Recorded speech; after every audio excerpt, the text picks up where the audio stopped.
Hello. Okay, 86 million and then some announced in VC funding this week.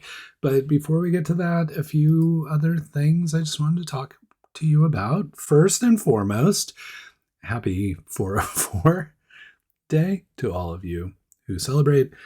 It's 404 day, and 404 holds a special place in my heart because of pie stuff I can talk about later. I don't need to talk about here. Just got back.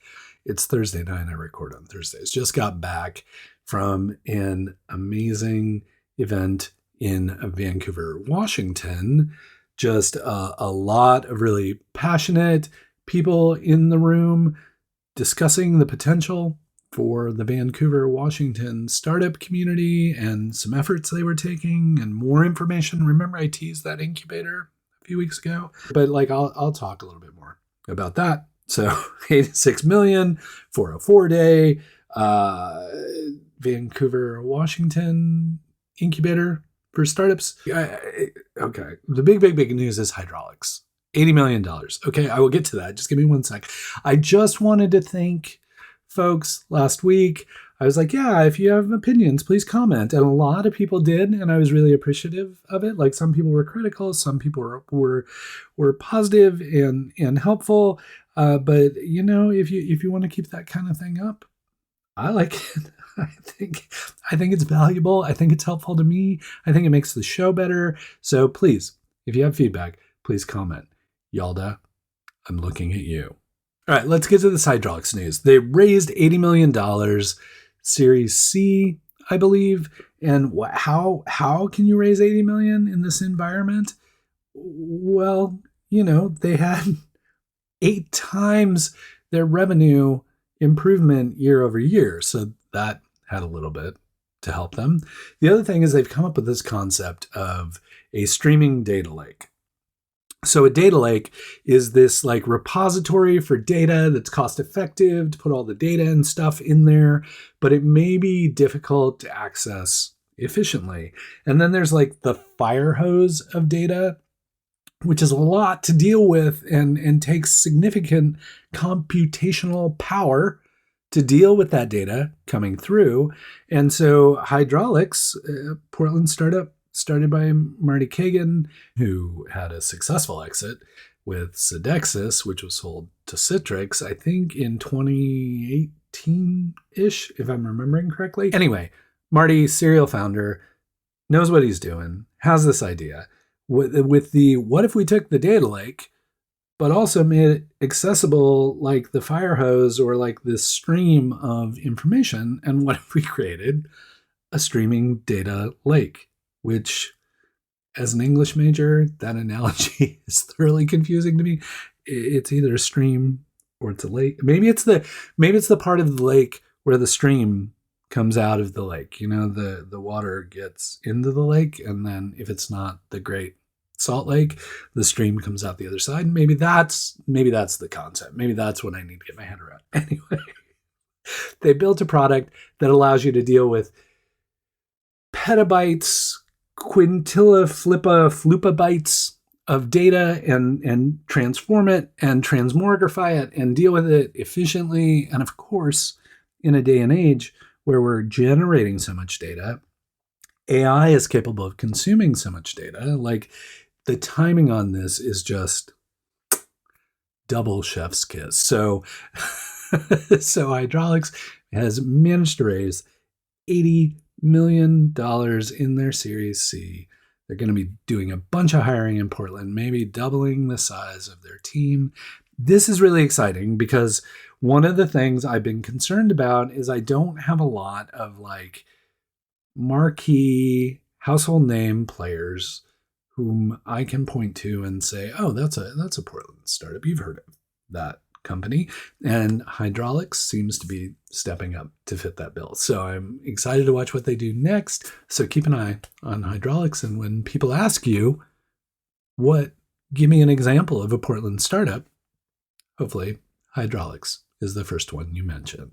Okay, and one last one, it's even trailing. It's a little late, but if you were online anywhere in the world over the last week, when OpenAI released their new image generation and everybody thought they deserved to be in a Studio Ghibli film.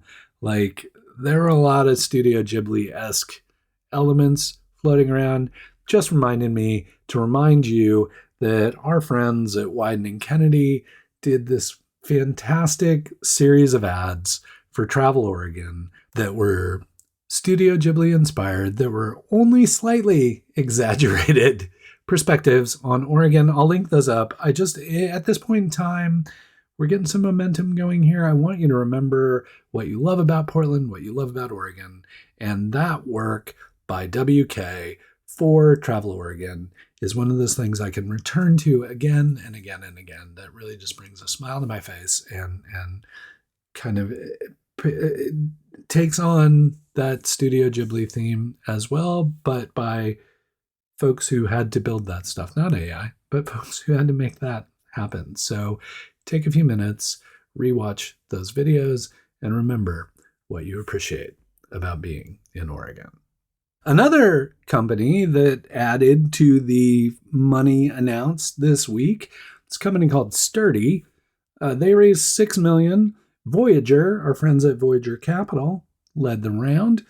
Diane Freeman, who is a longtime mentor to me and a really just trusted advisor and a huge proponent for Portland and helped build the community and all these things. I can't say enough nice things about Diane. Sturdy is very lucky to have Diane on their board now. They're also lucky to have $6 million more to work with that Voyager contributed to. Sturdy, what do? Why'd they raise this money? They're really taking all of this customer feedback and aggregating it and munging it with AI to really help give companies a better understanding of how customers are feeling, what they need, what their problems are, what the feedback is, all those kind of things. So that's a very high level of what they're doing, but clearly they're doing something interesting and enough to incur this kind of funding. Some people in Portland, they want to build an office in Portland. That was another exciting one. So you have Hydraulics being like, we're here, but we're going to double. You have Sturdy that's saying, look, we have a founder in Boise and one, I think, Montana or somewhere, and some folks and a founder, at least a C-level in Portland, and other folks here. And they're like, look, we're going to put down a stake here in Portland. We're going to build a Portland startup. That's the kind of stuff I love to see. So I am eagerly watching Sturdy, eager to see what they do. And again, this week, you've now gained 2 startups where when people are like, I don't know, what startups are built in Portland? Well, you're like, first of all, there's Hydraulics. And then you're like, second, there's Sturdy. And so those are just really good examples of new startups being built here that are generating interest and being able to land capital to help them continue that growth. I'm feeling some really interesting momentum. I keep saying to people, it feels like it's 2005, but with this kind of activity, we're creeping a little closer to like 2007, 2008, really quickly. So Sturdy, Hydraulics, $86 million. Who else raised funding this week? Well, I'm glad you asked, because there's Prophetic, which was founded by Oliver Alexander, serial founder. He had Orchid Health.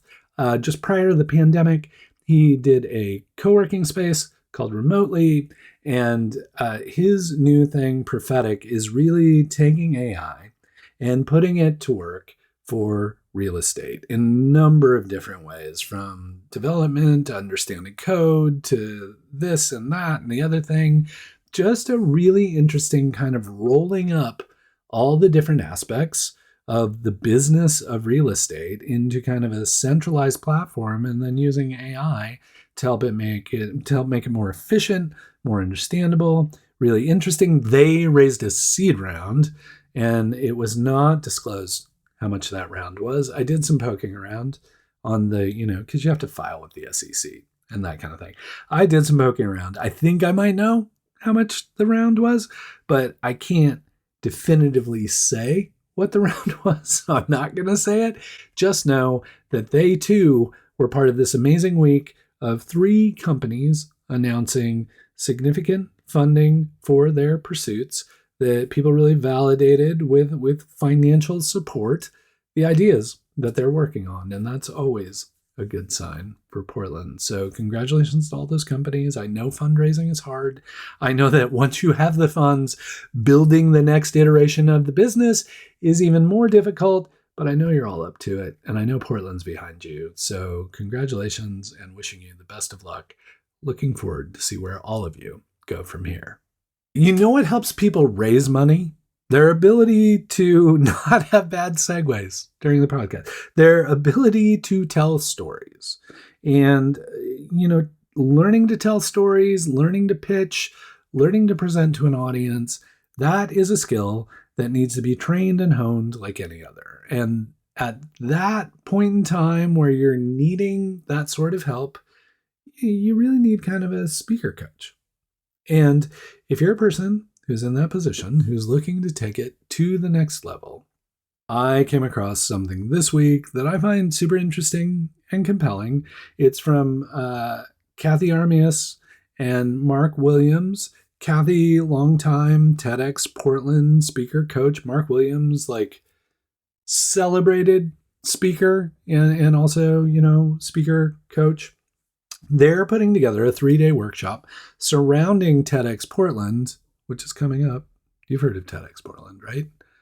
It was for a time, I don't know if it still is, but for a time, TEDx Portland was it was in the top 3 most popular TEDx events around the globe. It was one of the most popular TEDx events. I would assume it's still up there. There have been any number of amazing speakers. There are amazing speakers this year that if you take advantage of this workshop with Kathy and Mark, you will get the opportunity to not only hone your speaking skills, get to work with a cohort, get some TEDx experience, and then, just the camaraderie of a number of people trying to go through the effort of improving their speaking skills. I'm really excited about it.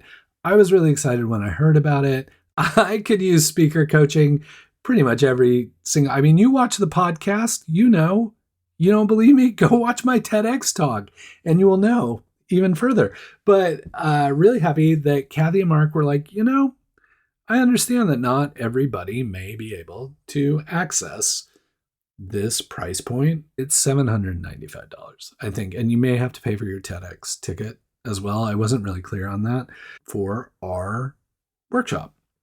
And so they've provided a scholarship as well. So if that is preventing you from joining this cohort and learning these speaker skills, they offer a scholarship option where you can, submit your details and they may just grant you the opportunity to participate in this cohort. So if it's of interest to you, first of all, if you can afford the price of the workshop, please take advantage of this. These are amazing speaker coaches. Seems like an amazing experience. TEDx is always kind of like a whole thing that's exciting. So if you can afford it, please take the opportunity to participate. If that price point is creating a barrier for you, please consider applying for the scholarship and taking advantage of these amazing coaches. I can't wait to see who comes out of this. Can't wait to see them speak in the future. And thanks again to Kathy and Mark for providing the opportunity for more people to have access to their amazing teachings, trainings, and workshops. Okay, this one's a ways out, but it'll be here before you know it. It's June 11th through the 13th. It's the AI in the West conference, which is a conference being held in Bend, Oregon, focused on, as the name would indicate, AI. So they haven't opened up tickets yet. You can sign up for the wait list, get more information. But I just wanted to highlight it to you quickly because this has the makings, has the feelings of a destination event. I think they're going to have the capability of pulling in a lot of interesting speakers. I've been talking to people in Bend about AI for years, people who are really, really early to it, people like Wiseox who brought product to market really early during the AI thing. So it would not surprise me to see this be a who's who of AI folks. And plus, you get to go to Bend. I mean, who doesn't like the opportunity to go to a resort town and do a conference and all those kind of things? I mean, that's why people, that's why all the big execs show up to Sun Valley and do that thing and stuff. Anyway, I don't have a lot of details on it. I will link it up so that you can at least go sign up for future alerts or those kind of things. But I'm thinking that June in Bend is going to be an amazing AI conference. And I just wanted to give you a heads up in case that was in your realm of interest so that you could get in early, because there's going to be early bird prices and then kind of early bird. And then, of course, the full-fledged pricing. And I want you to get the best price possible to attend AI in the West in Bend, Oregon, come June. AI in the West is a big event that's happening over a couple days. Coming up in May, Portland has a startup-focused event that occurs throughout an entire week. What is that? Well, it's the aptly named Portland Startup Week, which is organized by Josh Carter. And it's really just this amalgamation of all kinds of events that happen focused on startups. These could be events that happen on a regular basis. Like, for example, I'm programming an event during that week because I was programming an event that week anyway, but it's really nice to be able to collaborate with Portland Startup Week to feature that event. Or it could be a thing where you're like, I have an idea for startups. I want to test drive an event. Portland Startup Week is the best time to test that, to see if the audience is there, to see if the people are interested in what you want to pursue. I've heard about other events. I think New Tech PDX is coming back then, which was a big event. There'll be opening parties, closing parties, Demolicious probably. Yes, there's a Demolicious. There'll be pie events, all these other events, but there are 24 hours in a day. And in a startup week, that would be 168 hours in a week that you can do an event during any of those 168 hours. So if you have an idea, or if you have an existing event that occurs during the week of May 11th through the 18th, I think. I should have the dates. I apologize. I was ill prepared. I was at that Vancouver thing. I wrote my script, but I didn't get everything in there. So I'm sorry. But it happens in May. I think the pie event is May 13th. So May 13th is the second Tuesday. I believe it's like the 12th, 11th, 12th through 18th, 19th. Anyway, it's that week. It's that week in May. it's that second full week in May. Portland Startup Week. You can follow it on Luma. Maybe you're like, I don't want to program anything. I just want to go to as many possible events as I can. You can do that too. Some are free. Some cost money. Some are huge gatherings. Some are intimate gatherings. All kinds of things. So I used to run Portland Startup Week way back in the day, like decades ago, or at least a decade ago. And it was really this opportunity to celebrate all of the amazing things that were happening in our startup community and celebrate the people who were doing amazing things in our startup community. Josh has taken it over. This promises to be no different. It just is like, don't overthink it.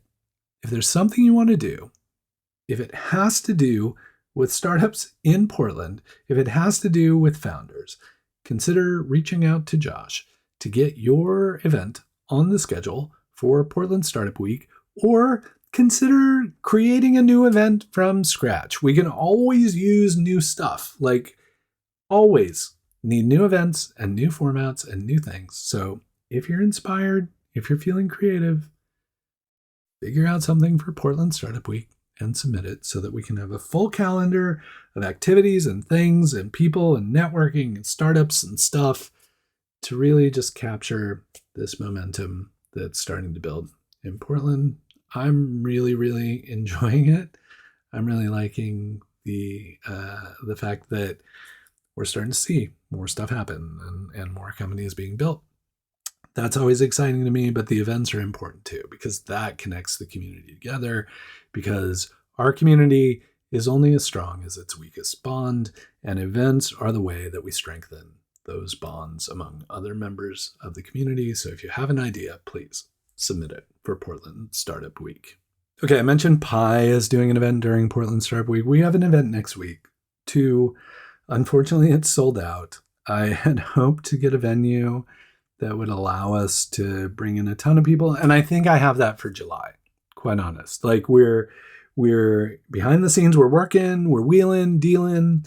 I think I have a venue for July that will allow us to support the level of interest that we're seeing. So the first one, we can only get like 400, 500 people in.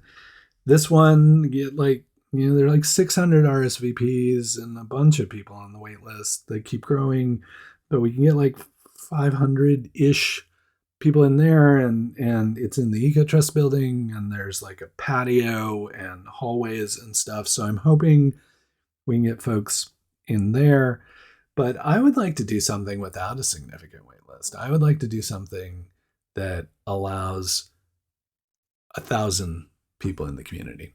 And that's what we're planning for July, but we don't want to discount, of course, the event happening next week, which will be amazing. The usual group of partners who are all kind enough to collaborate with us. I'm going to try and name them all off, but like it's Better Portland, it's Built, it's Pi, it's Latino Founders, it's Metro Region Innovation Hub, OEN, TIE, AI Portland, Rose City Techies, North Bank Innovation, just like people across the region. Did I say TIE? I hope I said TIE. I hope I said OEN, who all come together to just like promote this and get the community together. And it's really nice to collaborate with all of them. I'm always like pleasantly surprised as the RSVPs start rolling in and we realize how many people are interested in getting together for this kind of event. I'm always sorry that we have to like shut down RSVPs and move to waitlist, but I'm hoping we can fix that in July. But please, if you RSVP'd for the April 8th event, please show up or please change your RSVP so that the people on the waitlist can get in. I want to make sure everybody has a chance to engage with this amazing community, and no fault, like no judgment, no fault. Like sometimes things happen, you sign up, you think you'll be able to make it, and then suddenly you can't. Please just change your RSVP so that other folks have the opportunity to engage with the community. The other secret of this one is a local startup called Deo, which, without revealing a ton, Deo is a app designed to help you reduce your doom scrolling and your social media usage and that kind of thing. They're officially launching next week. They're having a launch party on Friday, April 11th. You should go to that too. I will link that up. But Deo, because it's so rare for us to have a consumer-facing app, Deo will also be on the premises with a table to like help you download the app and help you understand what they built and why they built it. It's really interesting. It's like, don't use social media as much and you get rewards and you get to buy cool stuff. So it's like, don't give the oligarchs your money and your capital and your attention, and you get to be a consumer. Like, you get to buy things that you want because you get the benefit of not giving your money and attention to somebody else. So really interesting premise there. Reminds me a lot of BeMinder from back in the day, the Portland Seed Fund company that now I'm going to need to find a link to BeMinder. But anyway, all that being said, if you were able to get on the RSVP list, or if you somehow come off the wait list, I look forward to seeing you on Tuesday, April 8th. Should be a good event. Completely non-alcoholic NA event this time around. We've got some vendors there. I know PDX Water will be there. I know we'll have some other vendors there. Family friendly. If you're like, I would really like to go, but I'm taking care of my kid, or like, I need to like go to a kid sporting event and then show up after. Bring your kid. Family friendly. All pie events are family friendly unless otherwise noted, because your kids are part of our community too.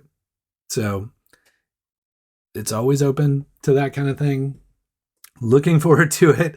You know me, I start stressing out right now where I'm like, ooh, so many people RSVP'd. It's going to be like 5 people in the room standing there staring at their toes, not wanting to talk to one another. But I hope, otherwise, I hope a few of you show up. So if you RSVP'd, please show up. Come hang out. Please get to meet other people in your community. April 8th, 5 o'clock. It'll run till about 8 or so. Look forward to seeing you there. Okay, finally, the thing I promised at the beginning. I'm sorry that I had already written my script and had it all figured out in my head, and I'd practiced a little-ish, and then I went to this event in Vancouver, and I was like, oh my God, this is so amazing. I need to share this with folks because they need to know about it immediately. And I went up to the organizer, went up to Dave Barkos, and I'm like, is this public? Can I talk about this? Because I don't want to be talking out of school if you're not ready for this to be more public. And he's like, no, go ahead, talk about it. So, Vancouver, Washington, which if you're not familiar with the geography of Portland, if for some reason you're watching this from somewhere else, I don't know why you are, but thank you. If you're watching this from somewhere else, there's Portland, which sits on the kind of like northern border of Oregon at the Columbia River. And then there's Vancouver, which sits at the southern border of Washington on the Columbia River. And we're just a bridge away from one another. So very close communities, lots of back and forth and collaboration and that kind of thing. But also, you know how it is. Like if you live near a metropolitan area, there are times where you're like, why can't I have the resources here? I don't want to have to drive across the bridge. I don't have to engage with a whole new community. Why can't my community have the resources I need? That's what we were talking about tonight. Well, last night, if you're watching this on Friday, or on Thursday, if you're watching it at some other piece, at some other portion of the week. The event saw a nice cross-section of Portland people, Vancouver people, new people, old people, not old people, people who've been here a while. I mean, I was there, so there were old people there. But lots of people intermingling, hanging out, and then a great just like description, presentation, information session on the incubator that they're planning to build in Vancouver to support startup activity. And planning to build isn't really even the right way to put it. They are going to build a startup incubator in Vancouver to support that region and the startups being built there. They're lining up financing. They're getting stuff dialed. They're just like, they're really motivated to make this happen. And there are a lot of really like passionate people who want to help make this happen. So if you're in the Vancouver area and this is of interest to you, or you're in Portland and you want to help support what's going on there, or you're in somewhere else in Washington and this is of interest to you, please reach out to Dave Barkos, who is leading this effort and really bringing the community together to form a new incubator in Vancouver, promising to engage startups and mentors and investors and the people and the things and stuff required to build a really interesting and compelling startup community in Vancouver, Washington, which would be a great complement to the activity I've seen over the past 30 years here in Portland. I'm fully behind it. I'm going to keep promoting it and keep letting you know about what's going on there. So if that's of interest to you, I hope you engage as quickly as you can. Wow, I tried to get through that as quickly as possible. I hope you're doing okay. I hope you're holding up. I hope to see you on April 8th if you got on the list. And until we get the chance to chat again, please keep up the good work.